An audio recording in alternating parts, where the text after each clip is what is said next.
prazer muito grande nós estarmos mais uma vez aqui com o Tom e o Anderson. E muito bem-vindos, amigos, e bem-vindo você que está em qualquer lugar nos vendo, ouvindo e podendo participar. Eu quero convidar você a ver o tema que a gente botou hoje aqui como orientação para a nossa conversa, que tem a ver com o passado. De fato, é uma questão que o nosso querido Tom trouxe hoje aqui. Eu queria que você expusesse a temática de hoje da nossa conversa, meu irmão. Ontem... Sei que você está aí na luta porque com... ele desligou aqui. Tô tentando reiniciar. Ontem eu brinquei, né, que quem dera se eu soubesse, né, como o que eu sei hoje, por causa daquela assunto sexual. E você puxou o assunto, um assunto muito bacana. Assim, puxou, peraí, não é assim não. Né? Aí eu fiquei pensando, puxa, quantas pessoas não devem ser adoecidas, porque vivem arrastando o passado na seguinte condição: poxa, se eu tivesse sido diferente, eu estaria assim agora. Ou se eu tivesse casado com aquele namorado que queria, ele passou num concurso tal, eu estaria melhor do que isso. Ou se eu tivesse estudado direito ao invés de medicina, eu estaria mais feliz, e assim vai. E quantas pessoas não conseguem avançar na vida, Caio, por causa desse passado que fica ali, ó, da perspectiva de que poderia ter sido diferente, quando não é assim, né? E não só não é assim, como se fosse assim não haveria chance de vida, de novidade de vida. Se fosse assim. Se fosse assim, se esse fosse algum elemento que a gente pudesse trazer para viver no e se, nessa existência hipotética, quem quer que faça isso, quando faz assim, experimenta inevitavelmente as consequências de fazer assim. Porque quais são as consequências? Número um, o cara perde completamente a possibilidade de transformar o dia de hoje num dia de mudança e de arrependimento. Porque esse arrependimento do passado não produz novidade de vida. Produz amargura, produz lamúria e produz, às vezes, no presente apenas um descontrole. Porque a referência do passado, buscada na hora errada, às vezes coloca o indivíduo num caminho de desvio da própria rota do momento, da faixa etária, da nova hora, e contamina tudo o que existe ao redor dele de bom. Porque quem é que pode concorrer com a fantasia do e se? Que marido dá conta do e se eu tivesse casado com aquele outro namorado? O e se é o diabo. O e se é pura fantasia. O e se não existe, mas tem um poder desgraçado. E amargura as pessoas que estão à volta, cega o indivíduo para perceber o que ele tem, tira do coração dele a gratidão pelo hoje, o afasta do significado do dia chamado hoje. Ontem alguém aqui me perguntou sobre arrependimento do passado. Aí eu falei que há coisas no meu passado que eu faria diferente.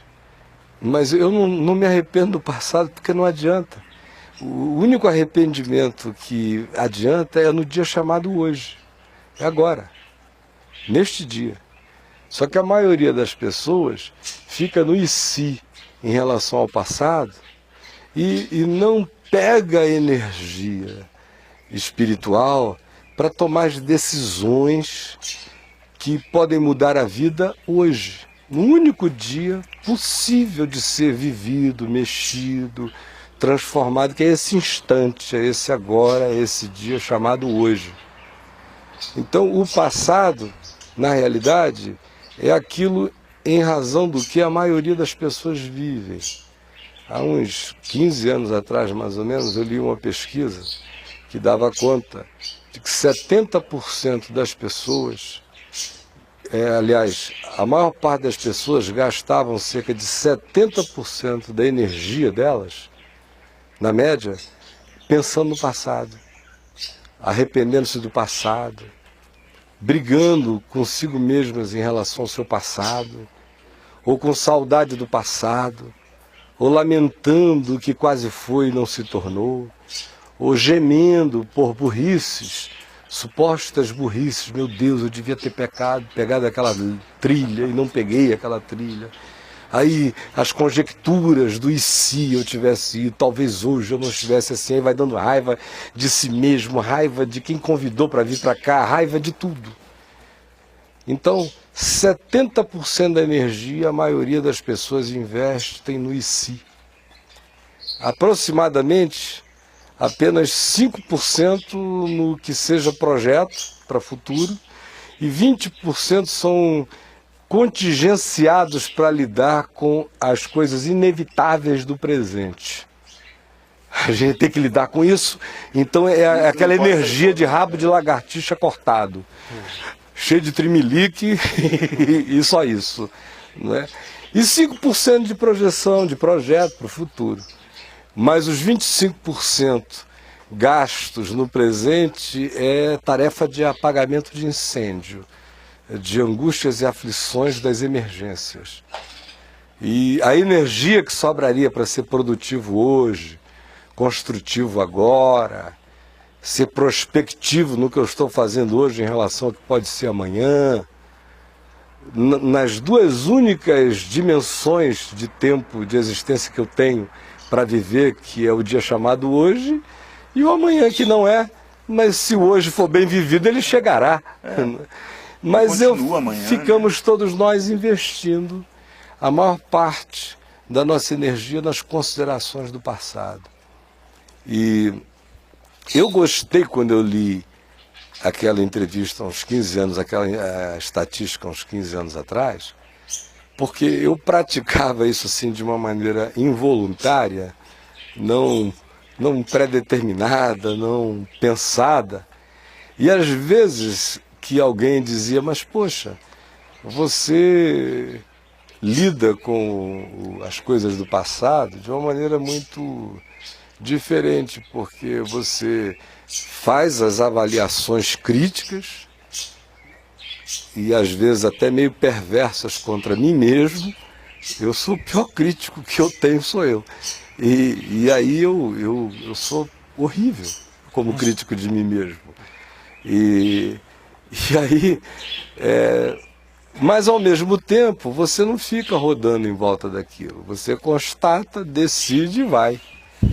E eu, de fato, sempre lidei desse modo com praticamente tudo na vida, né? Praticamente tudo. Do contrário, eu não teria sobrevivido, não teria chegado até aqui com o mínimo de saúde humana, de sanidade mental, de nada disso. Isso é uma coisa que eu venho praticando a vida inteira. Quando eu conheci o Evangelho, e não só o Evangelho, mas o vi também manifestar-se de uma maneira muito clara e simples na vida do meu pai, e papai era uma pessoa sem passado. Ele só tinha passado de história boa para te contar. Tudo que o passado tinha feito de bom, e que ele discernia como bom, às vezes até na dor, ele contava como coisa boa. Um homem sem passado que carregou tudo de bom do passado, atualizou em todos os dias chamados hoje e processou aquilo para todas as projeções de sabedoria para amanhã. A vida inteira ele foi assim mesmo antes de se converter. Quando se converteu, esse negócio virou límpido e cristalino. De modo que muitas vezes eu via pessoas assim da família chegando com ele, querendo levantar alguma coisa, muito de reminiscências negativas. E ele dizia, não, isso só vale a pena se tiver lhe trazido uma boa lição hoje.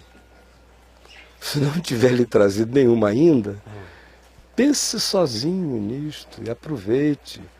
E aprenda com a lição que isso possa ter lhe dado. Do contrário, não resulta em nada positivo. E era uma lição cotidiana. E quando eu comecei a ler o Novo Testamento e fui vendo "Não andeis ansiosos", da vossa vida, quanto ao que haveis de comer e de beber, está projetando o futuro.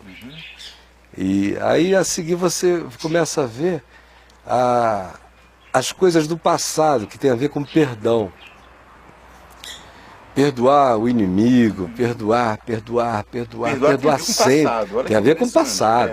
Olha que interessante. Porque você só perdoa o que já foi, já nem é mais. Mas Jesus diz, olha, perdoa o que já foi, perdoa o que já passou, perdoa, não mantenha isto vivo. Let it be. Deixa isso ir mesmo. Let it go. Be no sentido de gone. Então, não segure isso aí. De jeito nenhum.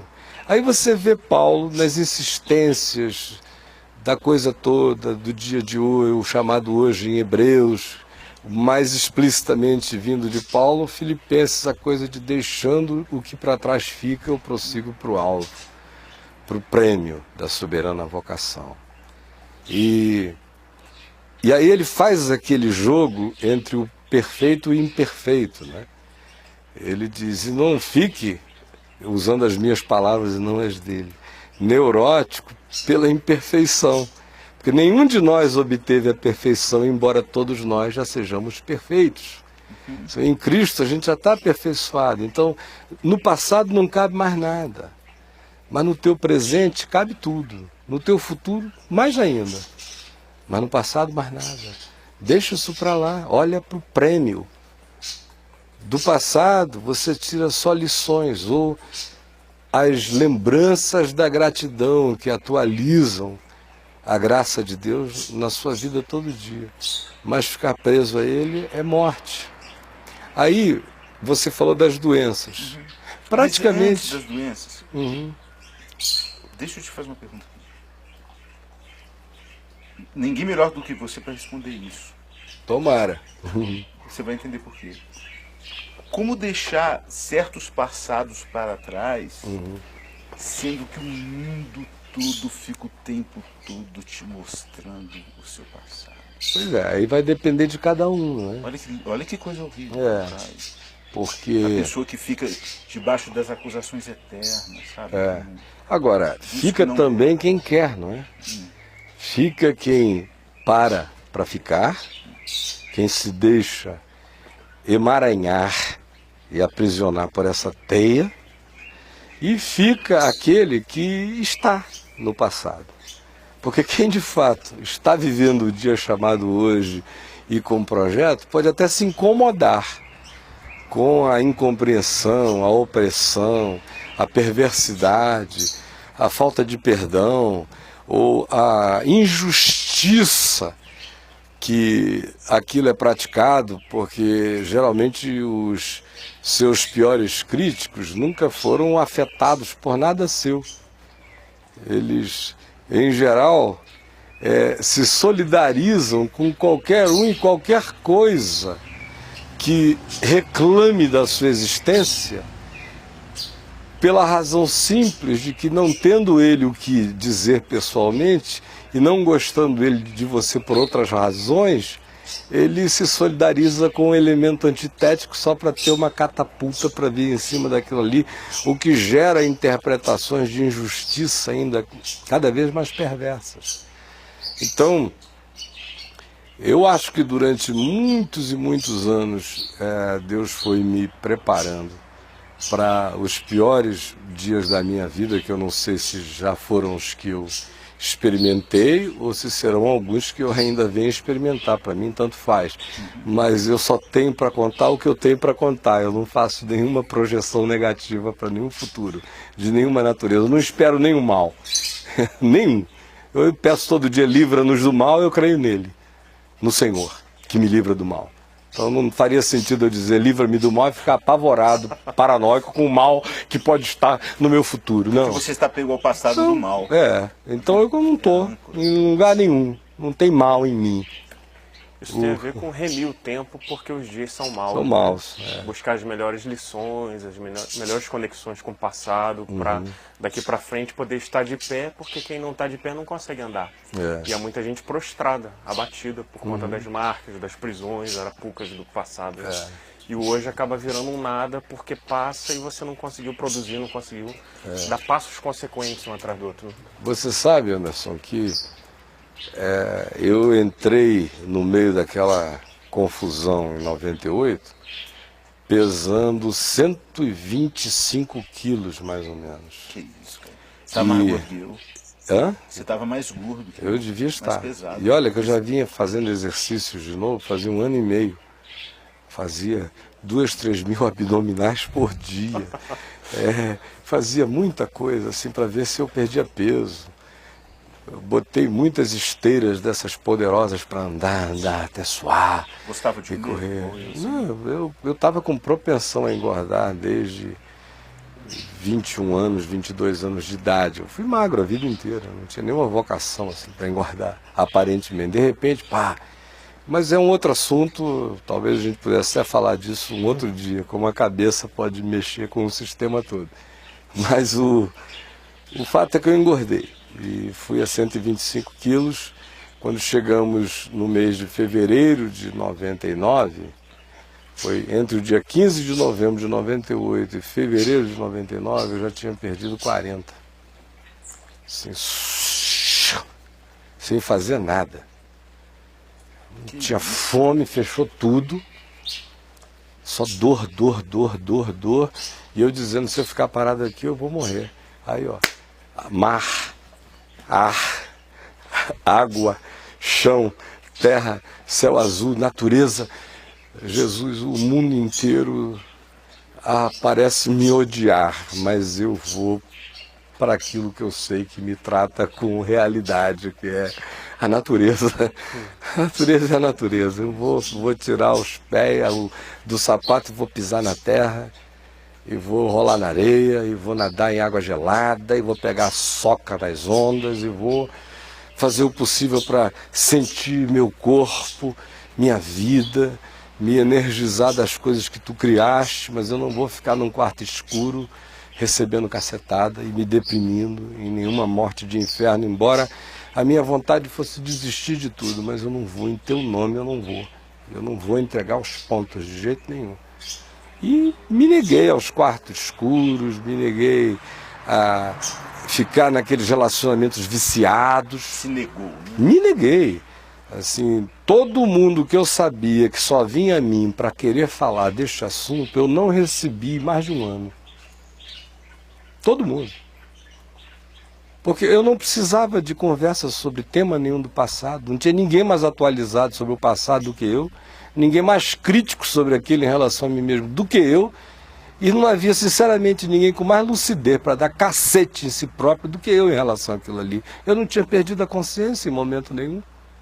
Agora vinham terceiros que não estavam, não viram, não sabiam.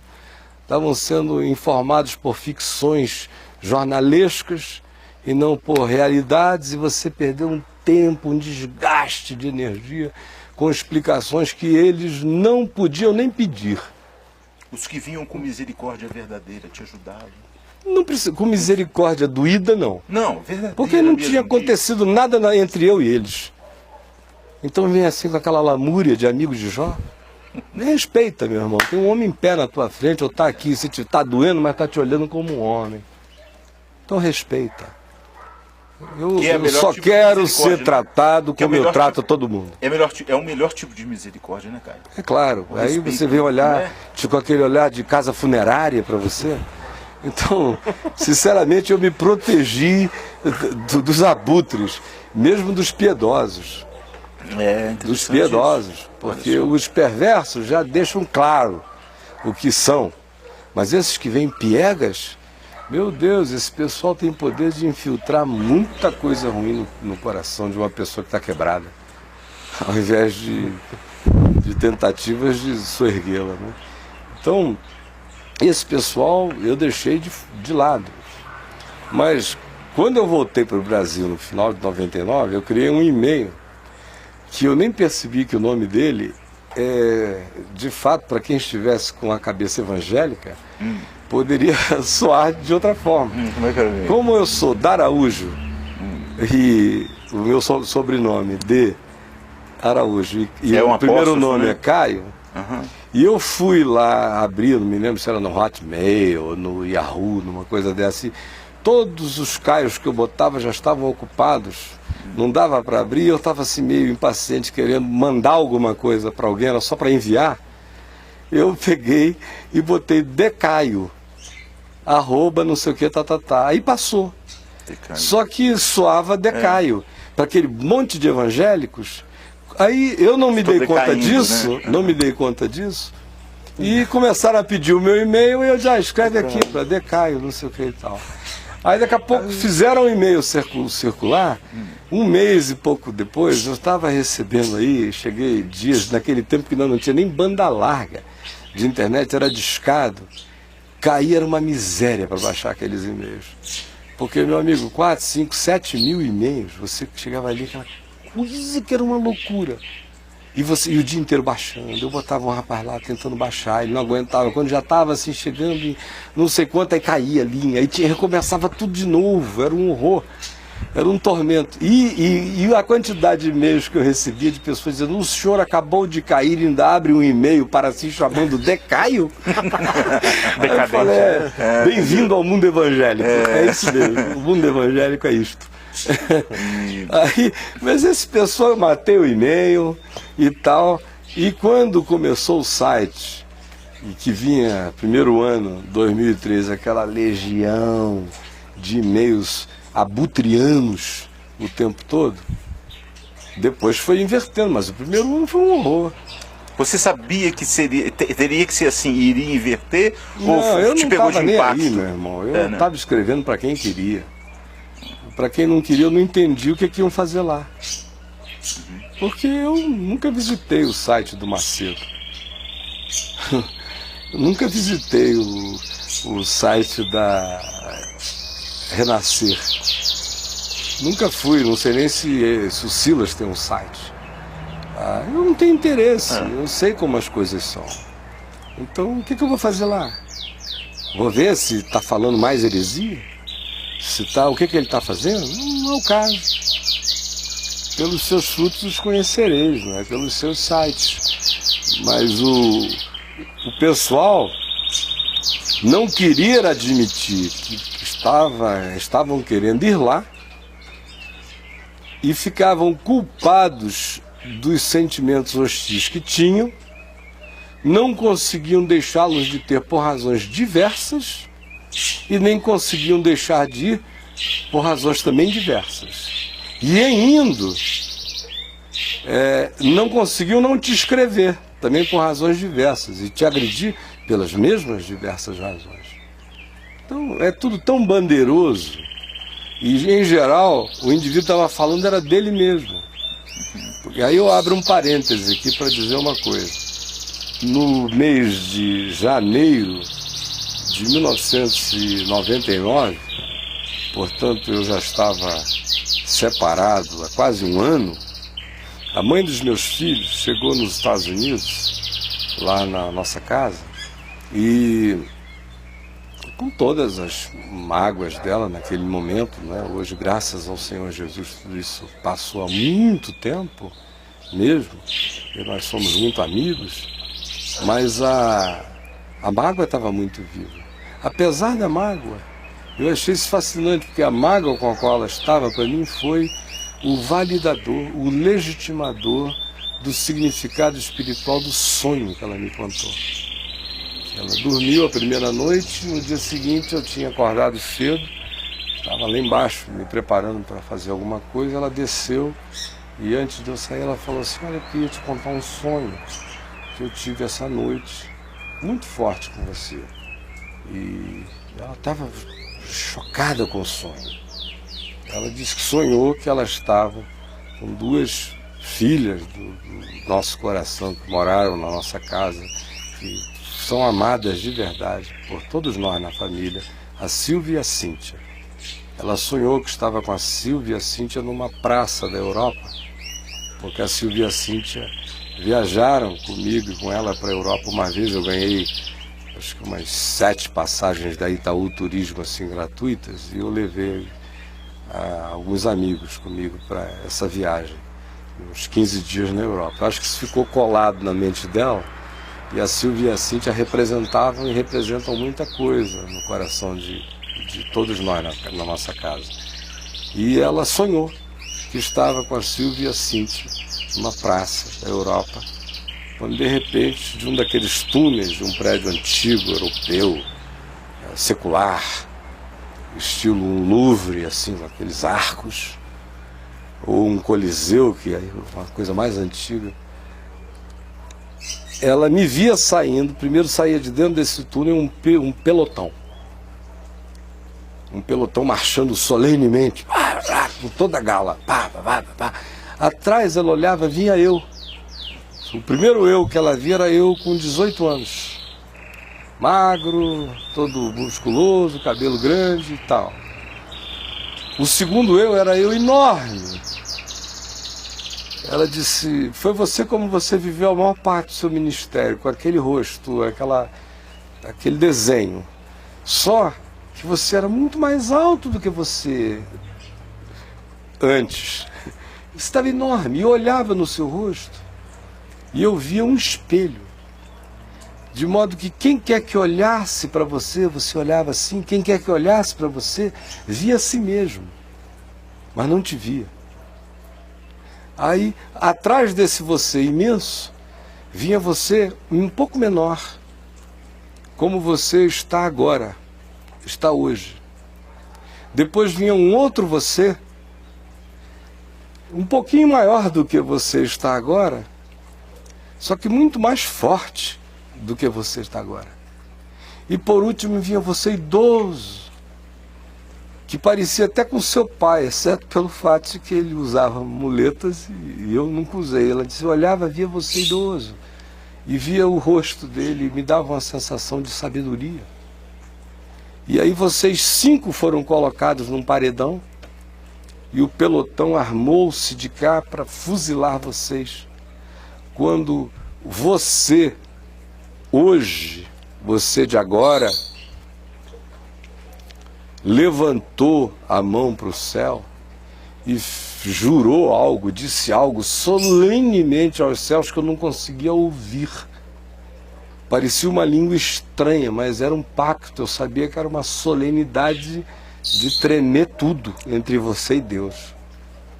E quando você deu aquele grito diante de Deus, levantou a sua mão e trouxe a mão ao peito, assim como se fosse finalizar a solenidade do que você estava dizendo a Deus, você não tinha percebido que o seu braço havia se transformado numa adaga de muitas facetas. E quando você trouxe ao peito, o que você sem querer fez foi, no seu juramento, se matar.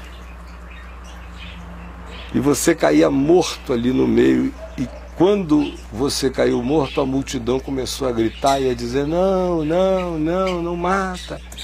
E ela disse que ao lado dela tinha uma criancinha loura que dizia para ela assim: mas e a minha esperança? Eu queria ter ouvido ao Evangelho por ele. E a minha esperança? Aí ela falou: eu não sei o que Deus vai fazer, mas eu ainda vou te ver. Muito bem. Eu ainda vou te ver velho e sábio como seu pai.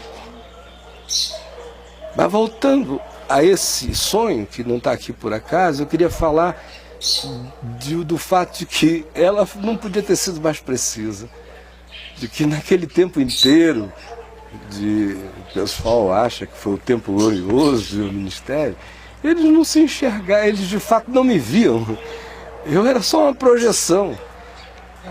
E isso explica um monte de identificações de grupos e pessoas diametralmente opostas entre si em relação ao que eu pregava. Então os liberais aplaudiam, os conservadores sinceros amavam, e tal e tal. De todos os grupos tinha gente. Houve um período que era uma coisa praticamente unânime. Mas porque as pessoas estavam só vendo o que queriam ver. O que interessava a elas ver. Era a celebridade. Nesse sentido, eu fui completamente salvo, nesse em qualquer outro sentido, eu fui completamente salvo daquilo. Por essa graça de Deus que me deu o rosto. E o interessante, era o que eu ia dizer no início, é que quando eu voltei dos Estados Unidos, em novembro de 99, eu vim 40 quilos mais magro, já até talvez um pouco mais. Já estava acometido de uma diverticulite que estava me maltratando muito, e eu perdendo peso. E eu cheguei, aquilo foi um alívio, sabe por quê? Não me reconheciam. Aqui no Brasil? As pessoas você estava sem barba também? Eu com uma barba baixinha, mas eu era magérrimo. Eles ficaram acostumados durante 20 e tantos anos a me ver gordo, cheio. Você vê ainda vem ver TV, né? Irreconhecível. Absolutamente, eu me assusto quando eu vejo. Porque eu fiquei aqueles 20 e tantos anos incomodadíssimo com aquela cobertura de peso em cima de mim, horrível. Em todos os sentidos, mas me incomodava aquilo demais. E quando eu voltei sem aqueles 45 quilos de camadas em cima de mim, só estava o meu rosto. Ainda mais moreno, bem moreno, né? Sol. Enfim, eu tinha me desconectado daquele negócio. Eu não sei como é que Deus vai fazer, mas por aqui não é. Então, saída pela direita, vamos em frente. E quando eu voltei foi ótimo não ser reconhecido nunca. Era uma maravilha. Tinha lugares assim que eu dizia, meu Deus, o que eu vou fazer nesse lugar? A menos que fosse um lugar onde eu tivesse convivido com pessoas com mais intimidade. Mas, sendo como era no passado, que aonde quer que você fosse, quem te conhecesse pessoalmente ou não, reconheceria. E ficava aquela coisa, se não era aquele bando de gente falando, era aquele bando de gente te observando. Parece assim, estar cercado por uma nuvem de assombrações. É uma coisa muito desagradável. Você não ser deixado nunca tranquilo em lugar nenhum. Você é perseguido o tempo todo por aqueles olhares que nem vêm, não vão. E tem gente que muda até os scripts para continuar andando perto. É um negócio muito, muito esquisito. Então é desagradabilíssimo. Para todo lado. E de repente você chega e não está rolando isso. Por exemplo, eu chegava na Polícia Federal no Rio de Janeiro, no Galeão, toda semana, durante anos, fazendo viagens para fora do Brasil, voltando para o Brasil. Chegou um tempo que o pessoal, e eles me conheciam de outros lugares ou da mídia, chegou um tempo que aquele pessoal ali da Federal, mas nunca me pediu nada. Passa, reverendo, passa, vai lá, para lá e para cá, não sei o que e tal. Então eu já estava acostumado a vir passando direto. Nesse dia eu vim 45 quilos mais magro, eu reconheci o indivíduo. Aí ele chegou, passaporte, por favor. Aí eu peguei, botei, ele olhou o passaporte, aí olhou para mim, aí olhou. Aí eu falei, não é falsificado não, são 45 quilos a menos, é só isso. Saiu aquela capa horrorosa, espessa de cima. Então aquilo me ajudou a beça, porque não tinha aquela remetência o tempo todo para o passado, nos encontros. Eu comecei a encontrar gente que depois de algum tempo dizia assim, horas conversando, puxa, a sua voz, eu estou ouvindo a sua voz, ela me lembra demais a do pastor Caio Fábio, se na praia ou em algum lugar. E você não ria, não? Eu ri. Muitas vezes motoristas de táxi, eu entrava calado no táxi, ficava quietinho lá atrás, dava o endereço e ficava quieto, especialmente nos 5 anos que a gente morou em Copacabana. Não vale quase a pena você tirar o carro da garagem em Copacabana, ou vai a pé, ou pega um táxi, que é baratinho e rápido. Então, sempre nos táxis. E eu me encostava ali, bem quieto, digo, vou ficar por aqui, vou ver se continuo tranquilo desse jeito. Aí, daqui a pouco, é difícil no Rio um motorista de táxi não puxar assunto, né?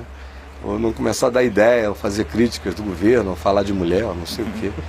E é um bar ambulante.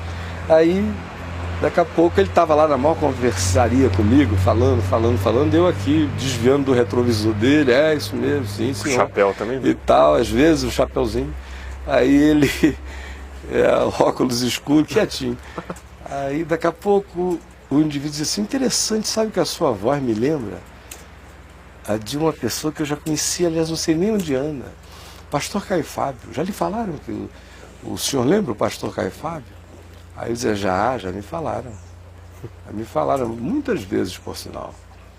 E vai. Havia algumas ocasiões em que eu deixava ir até o fim, outras vezes eu ficava com pena. Eu disse, meu irmão, eu estava quietinho aqui, mas sou eu mesmo. Outras vezes não. Mas aquilo ajudou demais, porque salvava daquela remetência para o passado o tempo todo. E de modo que, Tony, resumindo... Não, eu te cortei na hora que você estava conversando sobre as doenças. As doenças que decorrem daí são diversas, mas elas não se manifestam tanto quanto doença, quanto se manifestam como resultados de uma vida adoecida. E os resultados são esses, de uma existência amargurada, pouco ou nada prospectiva, incapaz de gratidão no dia chamado hoje, incapaz de alegrias e de absorção de alegrias no dia chamado hoje, porque essa referência para lá paralisa tudo aqui.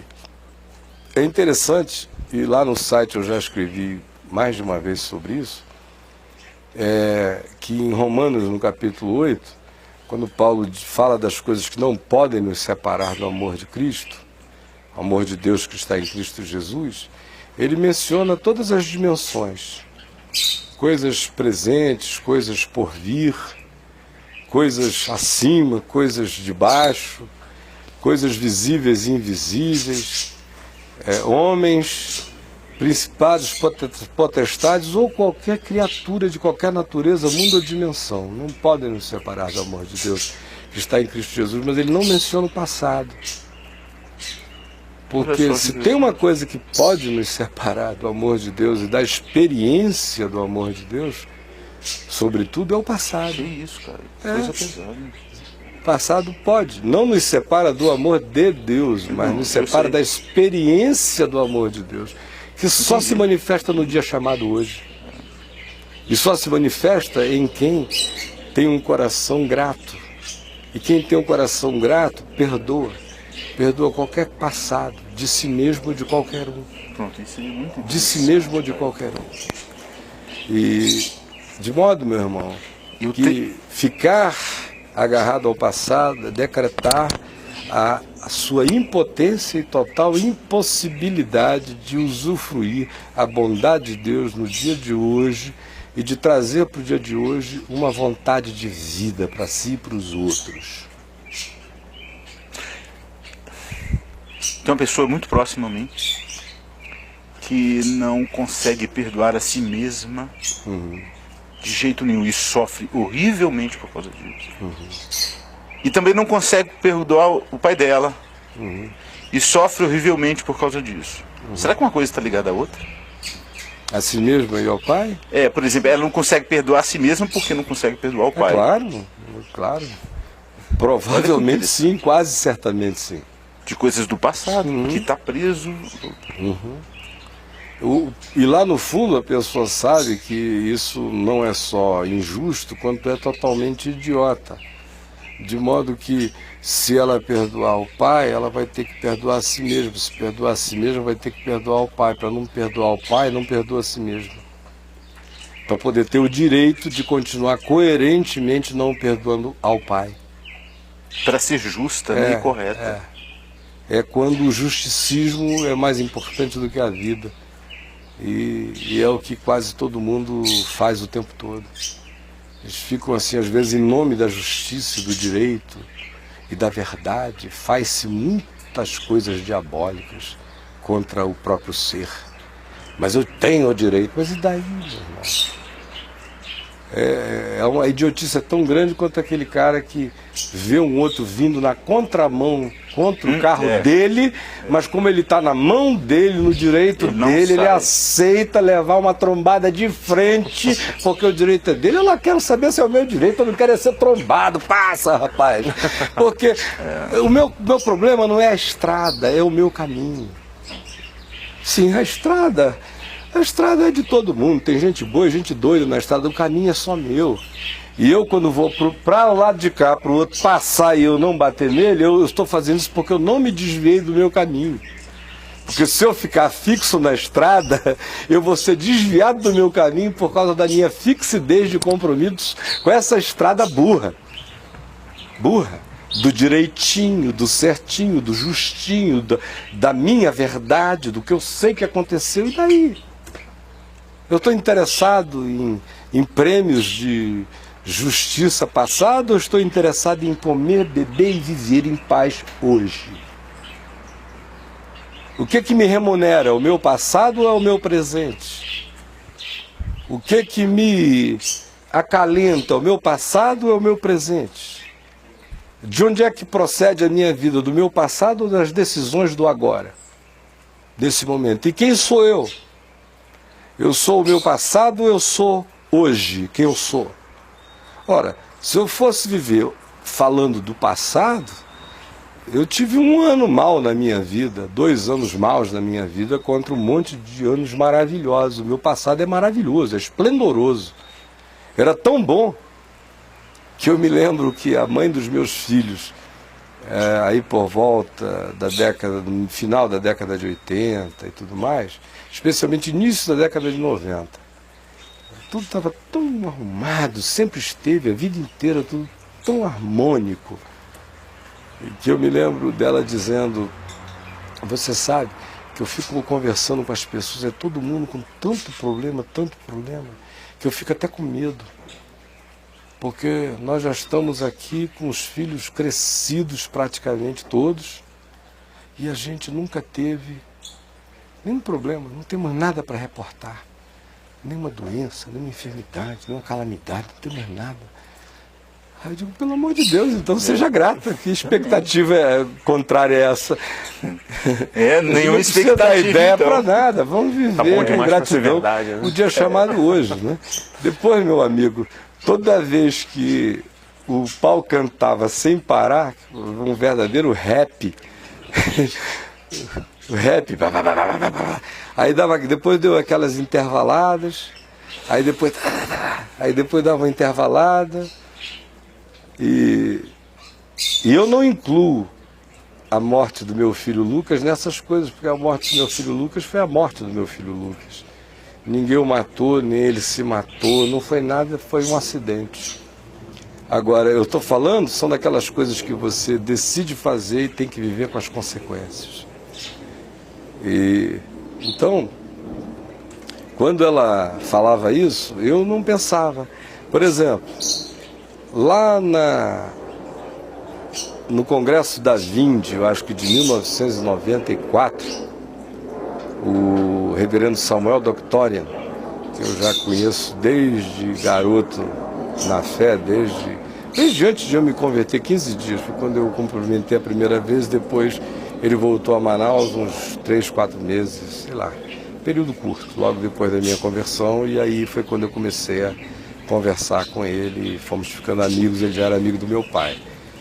Anos depois, muitos anos, décadas depois, eu o convidei para vir a um congresso da Vinde, e ele veio, um congresso sobre família, era o tema. E ele pregou lá, e no final do evento, ele alternava comigo as pregações, ele disse que tinha uma palavra a me dizer, profética. Eu não fui advertido dela antes, senão eu pediria para ele me contar de modo particular, porque isso gerou um alvoroço. Eu fiquei assim debaixo de tanta angústia dos outros, aquela angústia que você não sentiu, mas os outros sentiram, se puseram no seu lugar e resolveram se angustiar por você, e não te largam com aquele tema, e preocupados. E ele disse que via que Deus tinha dividido a minha vida em blocos, em fases, a minha vida ministerial. Que a primeira fase tinha sido de ensino e aprendizado, foram os anos que eu passei em Manaus com meu pai, pastoreando com ele. Que a segunda fase foi quando eu fui para o Rio de Janeiro, de 81 para frente, 7 anos depois.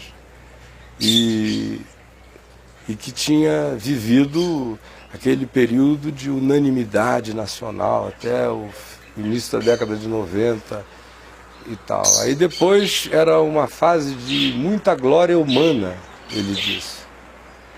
E depois viria a fase de tanta dor, de tanta dor, de tanta dor, que eu iria me desesperar da própria vida e que Deus não dizia o que seria, porque senão só pensar a respeito não me faria ter nem coragem de ir adiante. Mas que depois de tudo, Deus ia se revelar a mim com tanta graça que iria me fazer pensar que tudo quanto de lindo e maravilhoso que tinha havido no passado tinha se tornado apenas sombra da experiência, da graça renovada de Deus que eu teria na minha vida. Está sendo assim, cara? Oh, só está, só foi. Então, foi e está, não é? E com a graça de Deus será.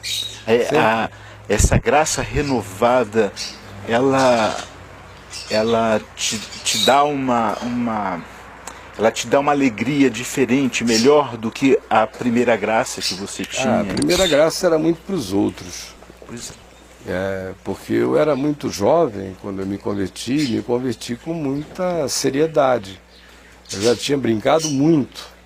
E eu brinquei de maneira angustiada e nervosa todos os anos da minha vida anterior, porque lá no fundo do coração eu sabia que eu tinha sido marcado por uma coisa que eu não sabia de onde era.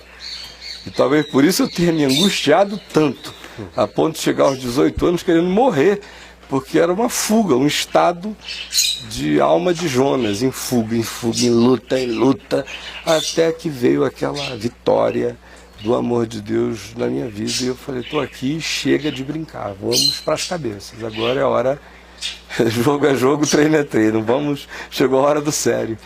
E ninguém despreza a minha mocidade, eu fui de cabeça. Só que isso também me colocou, psicologicamente, num ambiente muito aflito, interiormente. Porque eu estava vindo de uma vida toda desregrada, me respeitando num ambiente de desrespeito para com os procedimentos que eu tinha tido anteriores e de mais desrespeito ainda para com a conversão de uma pessoa naquele meio no qual eu andava. Então foi muito estranho ali, eu tive que me separar de muita gente, foi uma coisa esquisita. Depois eu comecei logo a pregar na TV, e com uma responsabilidade enorme. Eu estava inaugurando uma era lá no norte do país. E no Brasil havia 3 programas de televisão que tinham ido ao ar antes do meu. Lá de São Paulo, do Pastor Batista, na década de 60, depois veio do João Campos em Recife, no Recife, em Pernambuco, e a seguir veio o meu, acho que um mês depois começou do Pastor Fanini, lá no Rio de Janeiro. Mas eu estava ali com 18 para 19 anos pregando na televisão domingo à noite, para a cidade toda, na Rede Globo, local, com uma responsabilidade esmagadora de gente se convertendo, e eu não podia brincar com nada. Nem com o que fosse absolutamente lícito eu não me permitia brincar, nem brincar. Eu digo, não dá para brincar. Eu estou aqui sério, eu tenho atrás de mim um histórico pesado. Se eu começar a sorrir muito, vai ter gente me interpretando de outro modo. Eu não estou aqui para isso. Não estou aqui para isso. Não tem nenhum contentamento nessas coisas que eles pensam que eu poderia me contentar. Eu estou aqui para outra realidade. Eu não fiquei de brincadeira 1 minuto, meu irmão. Então isso gerou uma idade psicologicamente precoce dentro de mim, acelerou um monte de processos dentro da minha alma, me envelheceu no sentido de um amadurecimento de estufa. Vamos lá, né? E conclusão, isso gerou durante muitos anos uma existência muito vigilante, exatamente porque muito vigiada, muito observada. Isso deixa você num estado de prontidão aflita, muito desagradável. Você está sendo anatomizado e objeto de exegese e de estudo, é uma coisa muito ruim o tempo todo. Então, não tem comparação. a minha paz de hoje e a minha paz do passado. A minha paz do passado é porque eu não era angustiado, eu tinha Deus, eu sabia o que estava acontecendo, para onde eu ia. Mas em volta de mim eu permitia que muita coisa circulasse, aqueles anéis de Saturno. Quem passar dentro dos anéis morre, meu amigo. 60 mil quilômetros por hora, de bilhões, trilhões, quatrilhões de pedras rodando. É um horror. O cara virar um Saturno. É um horror. Vida de Saturno é um inferno. Então, vida de Saturno, chega. Não quero saber de nada disso. De estrela, nem de planeta nenhum, de coisa alguma. Eu gosto, se possível, fosse da invisibilidade. Porque vocês vivem aqui comigo, vocês veem bem que eu não tenho nenhuma questão de coisa alguma, tudo que eu quero é ficar sossegado. Se eu pudesse delegar para todo mundo fazer tudo e todo mundo pudesse fazer, era assim que seria. Eu não tenho essa aflição de deixa eu ir, porque se não for, não acontecerá. Eu vou por consciência, obrigação, certezas, mas também não carrego mais os pesos do passado, não estou nem aí mesmo para as observações impróprias ou para os espíritos ruins e malignos que habitam os homens em relação ao que eles possam dizer, pensar, interpretar, supor, conjecturar, não realmente nem aí. Eu, tranquilo disso por completo. Também nesse sentido foi uma libertação enorme, né? Em 1984, eu falei isso aqui na quarta-feira passada, na reunião da noite, que eu deixei de ser pastor da Igreja Presbiteriana Betânia, que eu tinha apanhado ela pequena, e uns 3 anos depois ela tinha crescido, acho que quase 15 vezes mais, 20 vezes mais, estava grande o grupo. E havia uma pessoa que tinha sido meu professor na escola dominical, que começou, ele dizia que era saudade de mim e tal. Eu viajava muito, 2, 3, 4 vezes na semana, mas eu pregava lá na igreja local 4 vezes pelo menos na semana. E às vezes 4 vezes no domingo, toda quinta-noite. E ele começou todo domingo à noite que eu não podia ir, porque eu estivesse viajando, eles reuniam uns 10 assim, diziam, isso é um absurdo, o pastor não está aqui com a gente, olha essa multidão, perdendo de ouvir aquela palavra, mas ficava minando aquilo, ele passou o ano de 84 todo nessa conversa. Não precisou nem ser o ano de 84 todo, foi o início do ano de 84. Com os irmãos? Com alguns, uns 5, 10. Te trouxeram isso? Não, eu acabei ouvindo, por vias diferentes, até pessoas que não gostaram, o que está vendo? Não faz isso não. A gente sempre soube que ia ser assim, mas ele nos dá mais do que jamais tinha prometido que nos daria. Então era aquela coisa de igreja histórica com o seu pastor, que ficam achando que o cara é assalariado deles, para estar batendo continência ali e servir. Eu nunca entrei nesse jogo, jamais entrarei. Quem achou que podia me encabrestar por qualquer via, inclusive essa, já viu que não é por aí jamais. Eu prefiro morrer livre, mano, do que ficar de coleirinha por aí, em qualquer lugar desse mundo. Então, depois a presbiteriana é muito triste nisso. Né? Depois de uns meses, o que aconteceu foi que eu fiquei cansado e chamei o monsenhor para conversar. Conversei com ele chorou e pediu perdão, mas continuou fazendo tudo igual. Aí eu fiz uma carta e depois ao conselho, comuniquei verbalmente, deixei por escrito e falei numa reunião da manhã grande da igreja que eu estaria deixando o pastorado da igreja no final do ano. E todo mundo querendo saber as razões, querendo saber. Eu não tinha muitas razões, não tinha nenhuma. Era só o desconforto de ter uma pessoa enchendo a paciência ali. Agora veja, você perguntou como era a minha paz ontem, como é hoje. Em 1984, uma pessoa, numa comunidade local, reclamando de amor, igual uma amante, que não está sendo visitada do jeito que gostaria de ser visitada para ter prazer, reclamando do lover, do amante que não vem. Isso me fez não querer mais continuar. Agora, como para isso, conviver debaixo do cacete e não tá nem aí. foi a viagem estelar. Foi a disparidade pendular dessa viagem foi essa, meu irmão. Então não há nenhum processo de cauterização de natureza alguma, toda crítica verdadeira, genuína, sincera, legítima, amorosa, sempre foi e será absorvida da melhor maneira. Mas quando você sente aquela nhaca, aquele espíritozinho perverso, aquela maldadezinha chegando junto, aquela doença da ignorância arrogante, aí eu não tenho nenhum tempo para ouvir coisa nenhuma, né?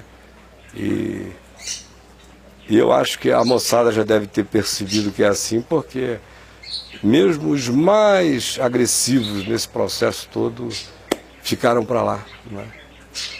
E aí, gente, o que está rolando aí? Deixa eu falar, Caio. Eu vim pedindo durante o decorrer do chat aqui que mandassem os e-mails para Papo de Graça, mas não, eles mandaram várias vezes e não chegou lá.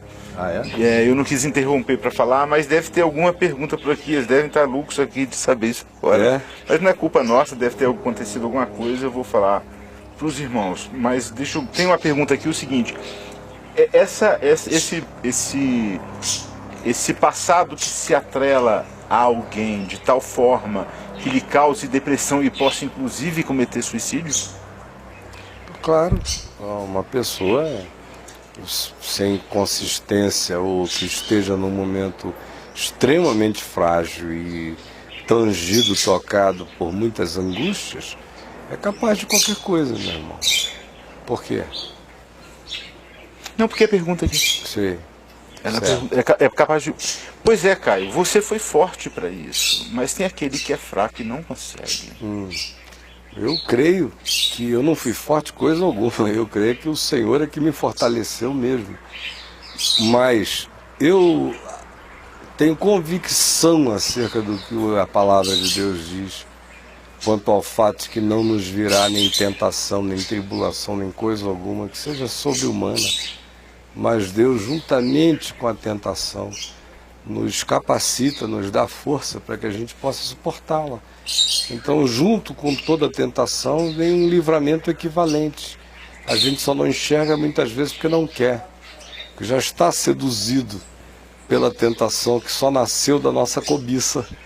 Então você já está preparado para aceitá-la, de modo que nem percebe o livramento que teria caso desejasse dizer não. É necessário se perdoar mesmo. Tem que ter um rompimento. A você, a si mesmo e ao mundo inteiro. E ao mundo inteiro. Quem não perdoou o mundo não tem nenhuma chance de viver em paz nessa vida. Eu odeio o mundo e ao mesmo tempo o mundo está perdoado. O mundo que eu odeio é o sistema. Esse sistema é diabólico. Aquele que ama esse sistema aí, o amor do Pai não está nele. Agora, em meio a esse sistema perverso, existe um outro mundo feito de relações humanas, vínculos humanos, sociedade humana, civilização humana, cosmos, universo, natureza, todas as outras coisas criadas. Esse mundo aí, eu o amo porque foi esse mundo que Jesus amou, que o Pai amou, de tal maneira que deu o seu Filho. O mundo que eu odeio é esse que jaz no maligno, que é esse sistema perverso que está aí.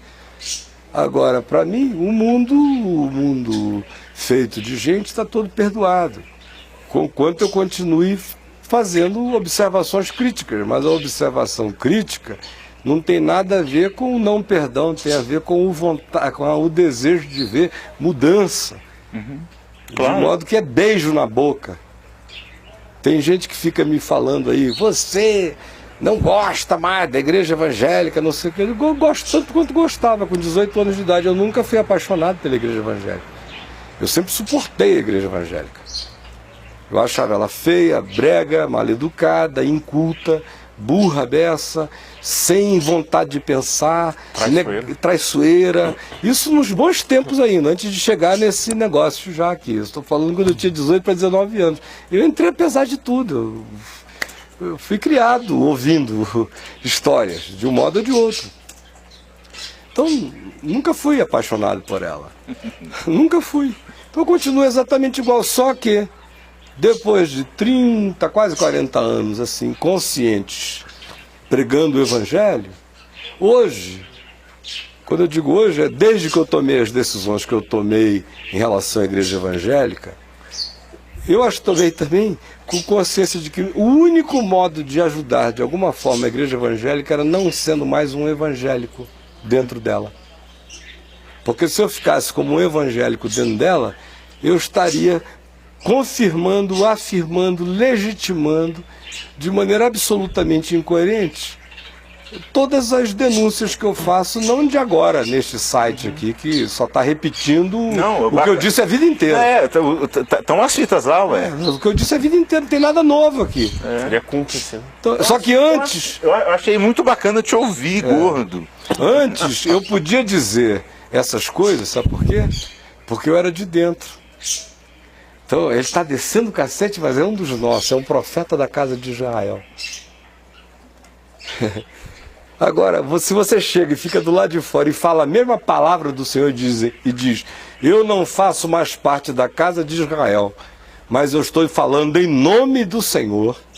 Aí a casa de Israel, que não ouvia antes, que se tivesse ouvido antes não teria chegado onde chegou, então não podem nem reclamar de que antes a gente ouvia. Não, nunca ouviram. Só achavam legal, é uma cara pra gente, é um sujeito que não fala burrices por aí, que nos representa com razoabilidade, era interessante, é um dos nossos, nos melhora para fora. Mas na hora que marketing. Marketing, o tempo todo. Marketing, agora que você não os melhora mais para fora, porque antes eu podia bater à vontade, porque era quem estava martelando no próprio dedo. Olha só como eu me amo. Eu tô aqui, ó.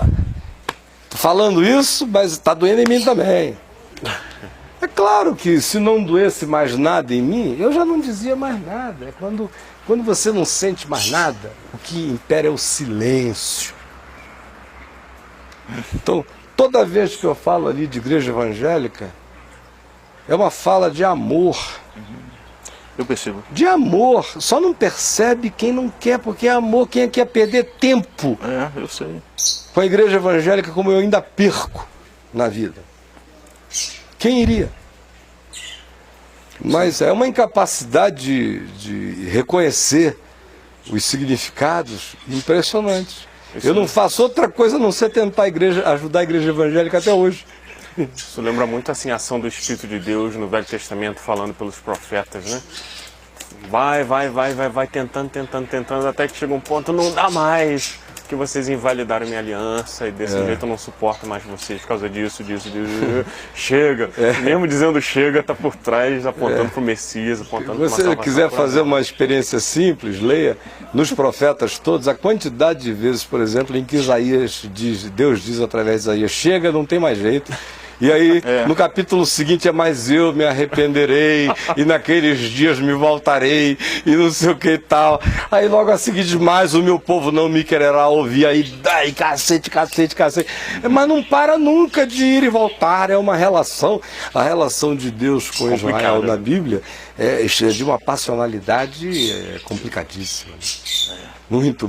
E a nossa salvação é essa complicação. Gozado que você essa falou incapacidade dele desistir. Tocar fogo em tudo, Gozado que eu lembro que você falou aí dessa passionalidade, aquele choro de Davi pela morte de Absalão. Quando eu li aquele choro dele, né? Absalão, meu filho, eu pensei assim, gente, parece que é o mesmo amor de Deus por Israel. Parece que é o mesmo clamor dele, se esse povo que não ouve minha voz, dá-me, filho meu coração, e sempre pedindo. A síntese maravilhosa de tudo é Jesus sempre, né? Que chega diante de Jerusalém e chora. Jerusalém e tal. Que pranto, né? E o pranto é pranto de soluço. O termo grego que Lucas usa é para soluço. Soluçou diante de Jerusalém, mas não desistiu da cruz e nem de Jerusalém.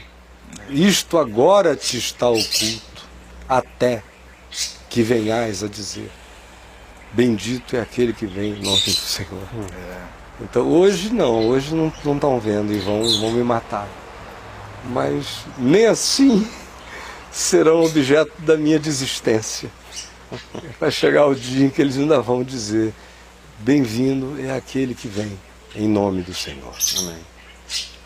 Só temos mais 10 minutos. Sim, até, tadinho dos irmãos, eles mandaram a pergunta para outro lugar, mas tem um aqui que eu ainda consegui pegar, que não é sobre o passado, mas foi na continuidade do assunto. Caio, você De que assunto? do assunto do passado, Tá. que caiu para o suicídio. Sim. E tem uma pergunta mais sobre o suicídio. Caio, você um dia disse que um suicida pode, no fundo, estar lutando por vida, que ele já não tem aqui. Isso é possível? É isso mesmo? É só ir lá no site escrever suicídio. Tem lá tudo que eu penso a respeito de maneira sintética, não é nada longo, mas está tudo dito lá. Bom, eu gostaria de receber essa ajuda.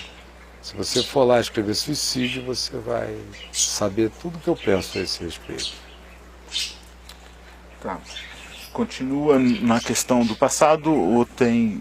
Não, se não tiver mais perguntas aí, se vocês não tiverem nenhuma, a gente termina agora. Tá, não tem não. Tá bom? Tá.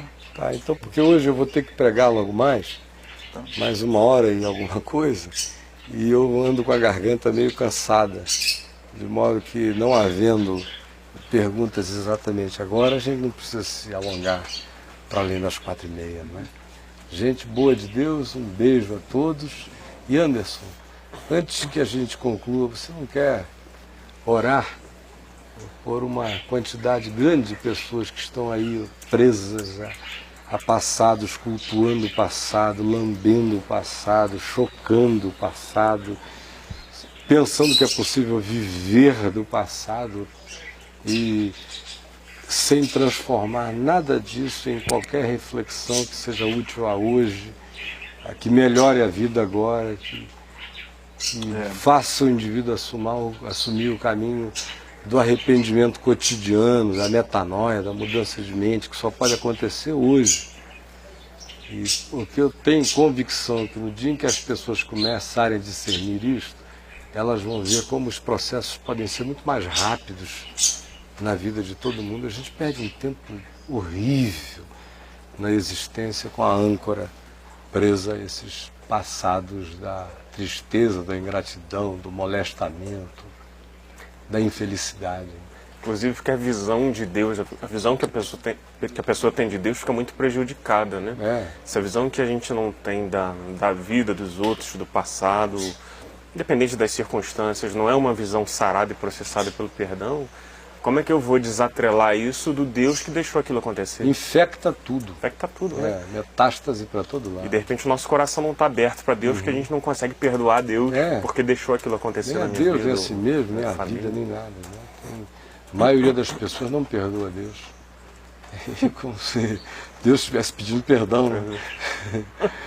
Para viver de birra, né? Não, o coração aberto, entregue, confiante. Sim, cada coisinha ruim, a cada coisa ruim o indivíduo se entrega a 10 horrorosas, que é para bater em Deus. Ele acha que se esfolando, ele está sangrando a Deus. Vai machucar Deus. É como a gente faz às vezes com o pai, né? Com a mãe. Aí vai, se esfola todinho com raiva de Deus.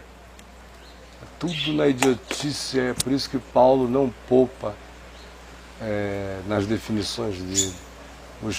Nos quais o Deus deste século cegou o entendimento, porque a burrice de mula é uma coisa impressionante.